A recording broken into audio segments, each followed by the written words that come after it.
फिर एक होगा ठाकरे परिवार, एमएनएस और शिवसेना साथ लड़ेंगे चुनाव। आदित्य ठाकरे बोले बिन शर्त। विधानसभा चुनाव 2024 में पूर्व मुख्यमंत्री उद्धव ठाकरे की पार्टी शिवसेना यूबीटी तथा राज ठाकरे की पार्टी महाराष्ट्र नवनिर्माण सेना की दुर्गति के बाद ठाकरे परिवार को मानने वाले बार बार दोनों भाइयों उद्धव व राज से साथ आने की अपील करते रहे हैं। पिछली कुछ सभाओं में राज ने उद्धव के खिलाफ टिप्पणी नहीं की, इसलिए महाराष्ट्र में निकट भविष्य में होने वाले मनपा निकाय चुनाव की तैयारियों की पृष्ठभूमि में उद्धव राज के साथ आने का मुद्दा फिर चर्चा में आ गया है। इस बारे में पूछे गए सवालों के जवाब में शिवसेना यूबीटी के नेता विधायक आदित्य ठाकरे बिना शर्त कहते हुए दोनों भाइयों के साथ आने की संभावनाओं को बल दिया है। आदित्य ने उद्धव और राज के एक साथ आने के मुद्दे पर बड़ा बयान दिया। उन्होंने कहा कि कुछ मुद्दे समझ से परे होते हैं।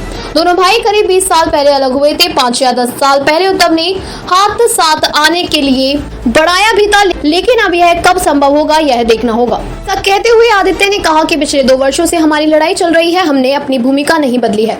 राज के साथ साथ उप मुख्यमंत्री एकनाथ शिंदे पर भी निशाना साधते हुए आदित्य ने कहा कि हम रात बेरात हुडी और वगैरह पहनकर किसी से मिलने नहीं गए। हम सबके सामने मुख्यमंत्री से मिलते हैं और अपनी मांगे मीडिया के सामने रखते हैं, लेकिन कुछ पार्टियां बिना शर्त समर्थन करती हैं। हम अपनी विचारधारा नहीं छोड़ेंगे। कभी कभी वे अपने दम पर लड़ते हैं तो कभी कभी मतदान में गड़बड़ी का आरोप लगाने लगते हैं।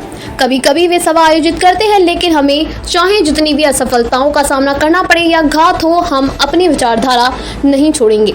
भूमिका में निरंतरता बनी रहनी चाहिए, लेकिन ऐसा नहीं होता है। भाजपा से ऑफर। भाजपा से गठबंधन के प्रस्ताव पर आदित्य ने कहा कि समय समय पर प्रस्ताव आते रहते हैं, लेकिन हमें अपनी भूमिका को लेकर दृढ़ है। जब तक वे देश, लोकतंत्र, संविधान और महाराष्ट्र को बचाने व संरक्षित करने के लिए अपनी प्रतिबद्धता दिखाते हैं, तब तक यह संभव नहीं है। भाजपा को अपनी स्थिति बतानी चाहिए। आदित्य ने कहा कि बीजेपी हमें तोड़ने की चाहे जितनी भी कोशिश कर ले, लेकिन हमें महाराष्ट्र के लिए लड़ते रहेंगे। महाराष्ट्र की हमारी आवाज बंद नहीं होगी। शिंदे गुट पर निशाना। आदित्य ने डीसीएम शिंदे और उनके सहयोगियों पर बरसते हुए कहा कि 40 चोरों ने शिवसेना प्रमुख की भूमिका की बात करते हैं। 40 चोरों का भगा ले गए, उनमें से कुछ तो बेशर्म लोग हैं, बड़े साहब की भूमिका की बात करते हैं, जबकि उन्होंने कभी साहब के साथ काम ही नहीं किया था। वे अपने विचार रखते हैं। हमारी लड़ाई जारी रहेगी। लोगों को कभी ना कभी न्याय मिलेगा ही। आपको क्यों भागना पड़ा, गुजरात क्यों जाना पड़ा, उन्हें इसका जवाब देना होगा।